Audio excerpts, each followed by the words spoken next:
तर डॉक्टरांच्या अहवालानंतर कबूतरखाना बंदचा निर्णय घेण्यात आला असं कोर्टानं म्हटलेलं आहे। नागरिकांच्या आरोग्याचं रक्षण करणं पालिकेचं कर्तव्य आहे असं देखील कोर्टानं या सुनावणीवेळी म्हटलंय।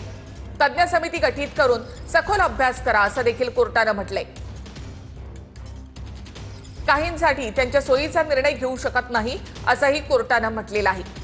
तज्ञ समिती गठीत करा असं देखील कोर्टानं म्हटलं। नागरिकांच्या आरोग्याचं रक्षण करणं हे पालिकेचं कर्तव्य असल्याचं कोर्टानं म्हटलेलं आहे। पालिकेकडनं सकाळी 6 ते 7 या दरम्यानच खाद्य आणि पाणी देण्यासंदर्भामध्ये कोर्टाला विनंती करण्यात आली होती। त्यावर कोर्टानं हे निरीक्षण नोंदवलंय। थेट आपण माहिती घेऊयात आमचे प्रतिनिधी निवृत्ती बाबर यांच्याकडनं। निवृत्ती, कोर्टानं नेमकं काय काय म्हटलंय? नक्कीच निखिल, आपण पाहतोय की खरं तर या संपूर्ण सुनावणीकडे जे आहे ते सर्वांचं लक्ष होतं। सुरुवातीला आणि ॲनिमल वेलफेअर असोसिएशनच्या वतीनं जे आहे ते कोर्टामध्ये उत्तर दाखल करण्यात आलं। त्याचसोबतच हा जो संपूर्ण कबूतरखाना जो आहे तो कबूतरखाना अत्यंत जुना आणि ऐतिहासिक असल्याचं म्हणणं जे आहे ते त्या ठिकाणी पुरातत्व विभागानं त्या ठिकाणी म्हणणं मांडलं।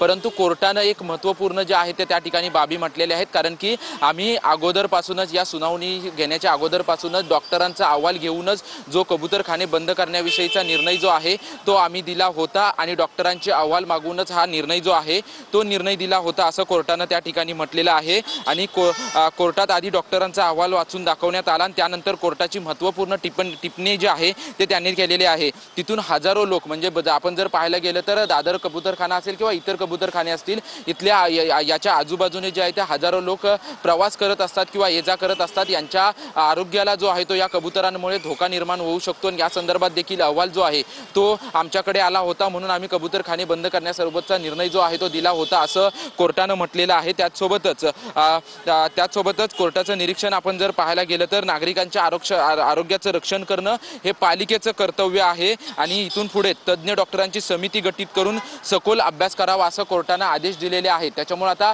मुंबई महानगरपालिकेकडून काय भूमिका घेतली जाते हे पाहणं महत्त्वाचं असेल, कारण की ज्या पद्धतीने कोर्टाने जे आदेश आतापर्यंत मुंबई महानगरपालिकेला दिले होते त्याचे काटेकोरपणे पालन जे आहे ते मुंबई महानगरपालिकेने आतापर्यंत करताना आपल्याला पाहायला मिळत होतं। सुरुवातीला आपण पाहिलं की कबुतरांना खाद्य टाकू नका असं कोर्टानं सुरुवातीला सांगितलं होतं। तेव्हा मुंबई महानगरपालिकेने याच कबूतरखान्यांच्या आजूबाजूला जे आहेत ते आपले सुरक्षा रक्षक त्याचसोबतच महानगरपालिकेचे अधिकारी तैनात ठेवले होते आणि त्यांनी जे कबुतरांना खाद्य घालतील त्यांना खरं तर त्यांच्यावरती दंडात्मक कारवाई सुरू केली होती। त्यानंतर देखील कबूतरखाना बंद करण्याचा प्रयत्न जो आहे तो मुंबई महानगरपालिकेकडून करण्यात आला होता। परंतु आता पुढील भूमिका मुंबई महानगरपालिकेची काय राहते हे पाहणं महत्त्वाचं असेल, कारण की कोर्टानं आता या संदर्भात आरोग्याविषयी अहवाल देण्यासंदर्भात जी आहे ती समिती गठीत करण्यासाठी सांगण्यात आलेलं आहे। त्याच्यामुळे आता मुंबई महानगरपालिकेच्या वतीनं कधीपर्यंत समिती गठीत केली जाते आणि ज्या पद्धतीने एका विशिष्ट धर्माचा आणि विशिष्ट समाजाचा जो आहे तो या कबूतरखाने बंद करण्यासाठी खरं तर विरोध होता,